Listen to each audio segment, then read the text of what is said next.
Muito bem, mais uma aulinha de história. Saímos finalmente da Ásia Antiga. Agora vamos tomar o Ocidente e começar por, acho que é o segundo país que vocês mais gostam de estudar quando a gente fala de antiguidade, porque o primeiro é Roma, né? Vocês gostam das guerras e tudo mais, mas esse aqui tem o seu ar mitológico que todo mundo gosta, embora a gente não fale tanto de mitologia em história.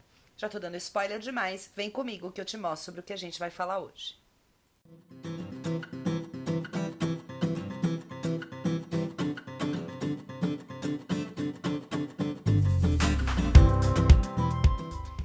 Grécia Antiga, muito bem, e já vamos começar aqui falando sobre os períodos que nós estudaremos.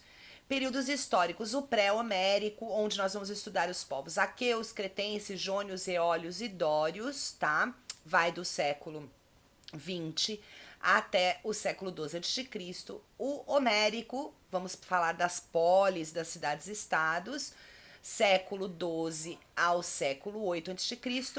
O período arcaico, onde a gente vai ter a hegemonia das polis Esparta e Atenas, do século 8 até o século 6 a.C. Período clássico, vamos falar das guerras médicas e do Peloponeso, século 6 ao século 4 a.C. e terminaremos com o período helenístico, quando Alexandre o Grande domina tudo. Não sei se deu eco aí, mas eu acabei de bater no microfone.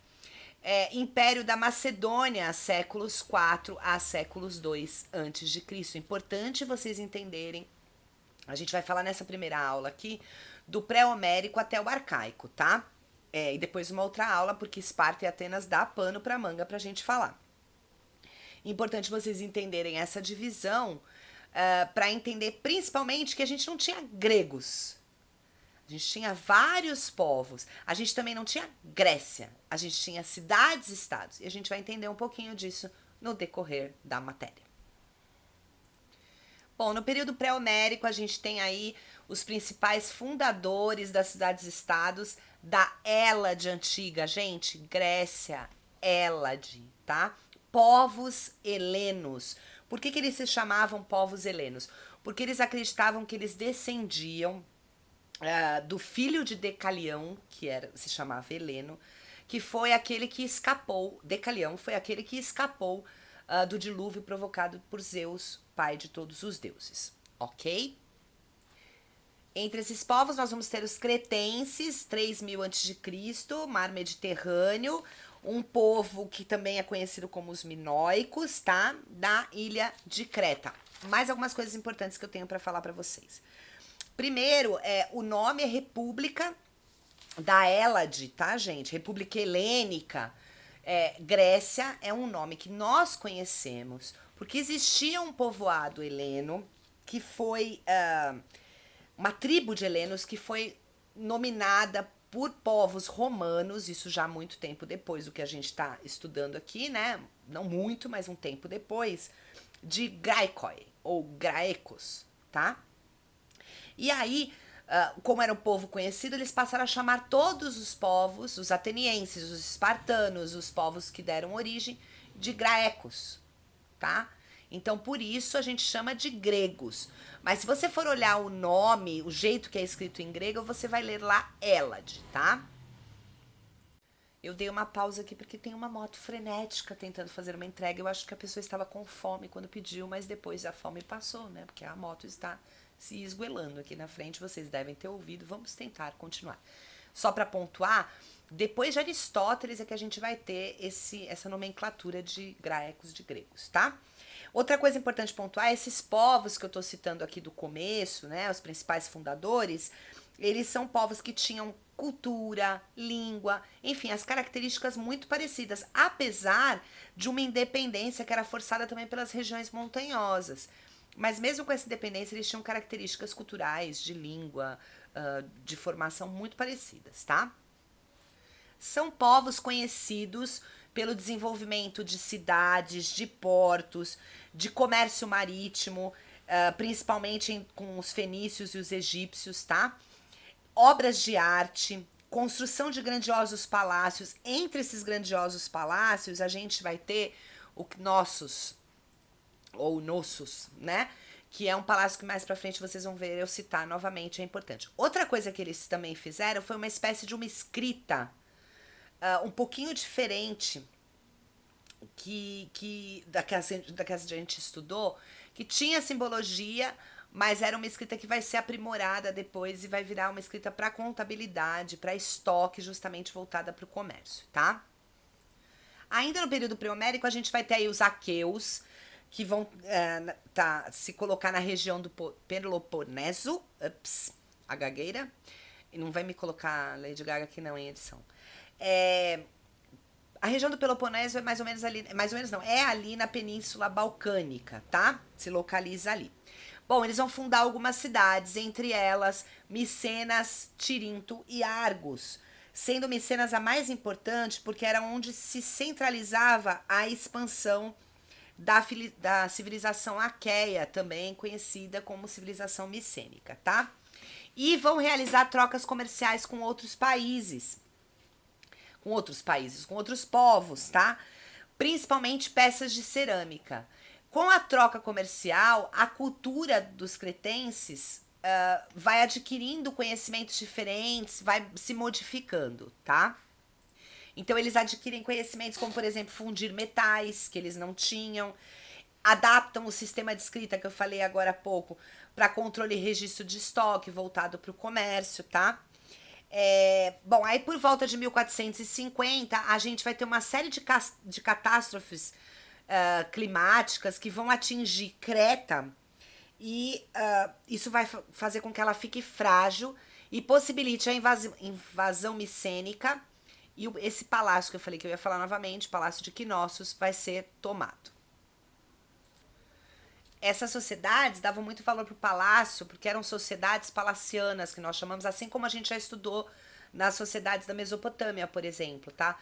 Em torno do palácio girava, através dos tributos que eles recebiam, eles forneciam artesanato, comércio, uma atividade intensa de comércio, e recebiam tributos, e eram eles os responsáveis por toda a mudança na cidade, tá? Bom, depois que cai Creta, vai haver um intercâmbio ainda mais forte cultural, tá? As trocas culturais ficam mais fortes. E essa cultura, ela é a ancestralidade dos povos gregos que nós vamos estudar nas próximas fases, tá? Período Homérico. Antes da gente ir para o período Homérico, para vocês entenderem. Além dos povos que eu citei aqui, os aqueus, os cretenses, a gente teve os eólios, a gente teve os jônios. Quem estuda filosofia, se vocês quiserem dar uma olhada no canal, tem um vídeo de filosofia sobre pré-socrático que explica a importância da Jônia como uma colônia da onde vieram muitos pré-socráticos, né? Mileto, por exemplo. O que acontece? Depois de um tempo vai haver uma invasão de um povo chamado de Dório, invasão dórica. Esse povo era muito guerreiro, tinha um armamento, né? A militarização deles era muito forte, eles conseguem dominar os povos que estavam ali, eles conseguem destruir a cidade de Micenas, que era uma das cidades mais importantes, como eu citei. E esse povo que estava ali, com toda essa cultura, que é a ancestralidade dos povos gregos, como eu citei também, ele vai se sair para várias partes, né? Acontece uma dispersão da população. E aí vai dar origem às cidades-estados que nós vamos estudar, tá bom? As principais, Atenas e Esparta. Então a gente vai falar sempre de uma Grécia descentralizada. Não é um poder centralizado num governo, são vários poderes descentralizados, tá? Então vamos partir aqui para o período homérico. Por que a gente chama de período homérico? Porque Homero, ele é a grande referência histórica, gente, que nós temos no período. Eu vou falar um pouquinho dele logo no próximo slide, tá? Mas é uma referência histórica que nós temos, e Ilíada e Odisseia é referencial histórico também, tá? A gente tem nessa parte a formação dos gênios e das fátrias, cuja liderança era do pater, tá? O pater era o líder, o pai, né? A gente tem essa palavra como pai. E daí vão se originar as cidades-estados da polis. Deixa eu falar um pouquinho mais sobre isso. Bom, a gente vai ter aí esses clãs, tá? Essas famílias que vão originar as polis. Há um chefe patriarcal, tá? formando ali, comandando essas sociedades que a gente vai chamar de sociedades gentílicas, por isso genos, tá? Gentílico, gente, eu vou dar um exemplo para você. O gentílico de quem nasce em Santos é santista, tá? Então é isso. E gentílicos também tinham uma conotação pagã, tá? Eles eram, perdão, eram povos que acreditavam em vários deuses. Ops. Outra coisa, o que é polis? Gente, polis quer dizer a cidade que pertence a determinada pessoa. Então, por exemplo, Florianópolis é a cidade do Floriano, tá? As sociedades gentílicas vão se unir e vão formar as polis.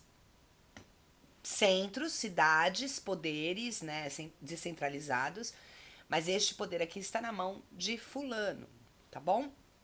Não é mais um reino, o reino dos aqueus, o reino dos cretenses.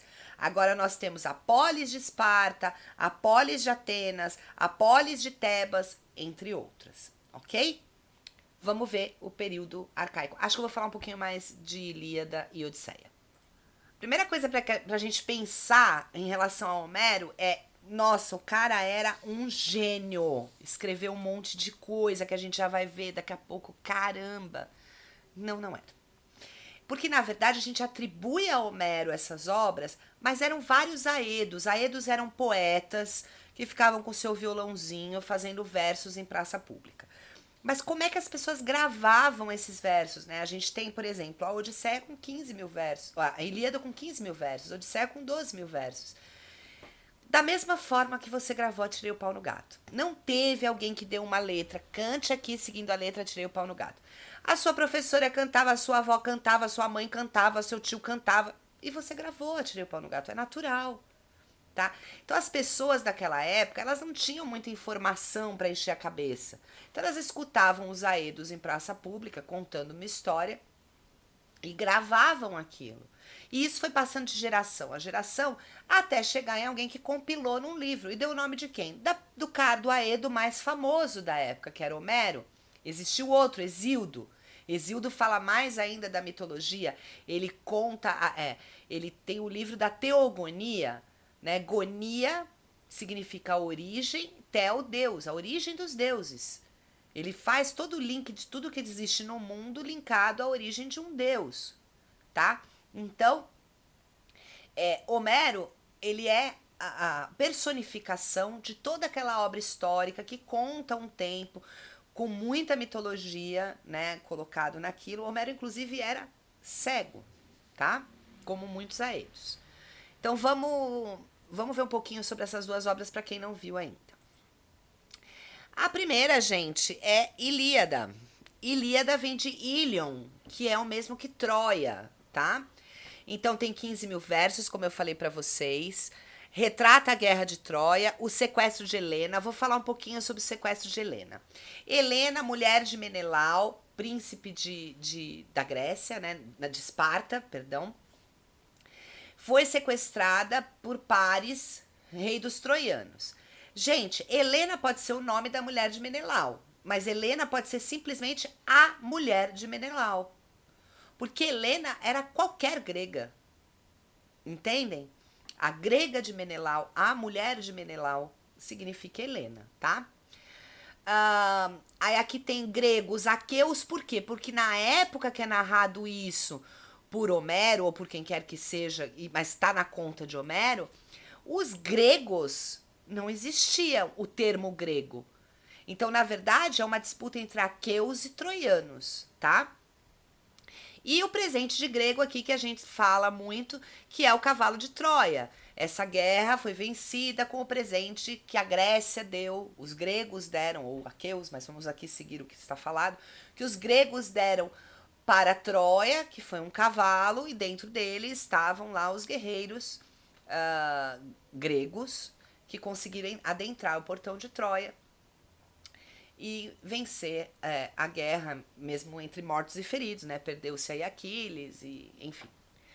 E vamos ver aí como é que continua. Ganham a guerra, todo mundo feliz, que maravilha, mas aí A gente vai ter Ulisses ou Odisseu, que vai compor a Odisseia de Homero com 12 mil versos, que vai menosprezar Poseidon. Então ele vai chegar lá na frente do mar e vai falar: ganhei a guerra, nós somos o Ru, né? Nós somos. Eu e o microfone nós estamos nos entendendo hoje. Ganhei, tô super legal, tal. Aí o Poseidon vai pôr as mãozinhas assim, né? Vai fazer o cosplay de açucareiro e vai falar: ganhou. Ah, otário. Achando que eu não fiz nada, né? Então é o seguinte, já que você ganhou a guerra, vai ficar aí. E ele vai levar 20 anos para conseguir voltar para Ítaca, que é a sua terra natal, tá? E nesses vai passar por uma série de obstáculos, com ninfas, em ilhas. E esses 20 anos a mulher dele, a linda Penélope, vai esperá-lo e vai ser cortejada por uma série de homens de Ítaca que querem o rei, querem o poder, né, o comando da ilha, que era de Ulisses, e eles vão cortejar para casar com Penélope. E ela vai usar de uma artimanha, ela vai chegar uma hora que ela não tem mais como negar, né, que acha que ele está morto mesmo. Ela nunca acreditou que ele estava morto, mas ela não tem mais como negar a morte dele. E aí ela vai fazer a seguinte artimanha: eu caso, mas para eu casar eu tenho que ter uma colcha, né, para poder na noite de núpcias usar e tal. Então é o seguinte, enquanto eu não acabar de bordar essa colcha eu não me caso. E aí ela borda a colcha de dia na frente de todo mundo e à noite ela tira o bordado e assim vão se passar 20 anos. Essa é a história. Bom, Odisseu volta para Ítaca e se vinga de todos que tentaram ferrar a vida dele de alguma forma. E aprende que não pode desafiar Poseidon. Uhum. Para finalizar, o período arcaico, onde nós vamos ver a descentralização política, a consolidação das polis, tendo como hegemônicas Esparta e Atenas. Esparta guerreira, Atenas democrática. Para quem não sabe, que hegemonia é liderança, o destaque dessas cidades, tá? Então, só reforçando, não existia o reino da Grécia Antiga. Existiam diversas cidades-estados, que embora tivessem a mesma língua, cultura muito parecida, algumas características que ressoavam, né, que eram parecidas, elas eram independentes, não prestavam contas uma à outra. E quando a gente estuda Esparta e Atenas, a gente vê a diferença, a gente percebe a diferença que haviam entre essas cidades-estados, tá? Eu acho que é isso que eu tinha para falar de Grécia Antiga até o momento. A gente vai se encontrar em breve para continuar esse papo. Curte, compartilha, deixa suas dúvidas nos comentários. Estuda um pouquinho mais sobre as sociedades palacianas, vê o que os palácios contribuíam, como eram importantes para essas primeiras sociedades. E a gente se encontra em breve. Obrigado!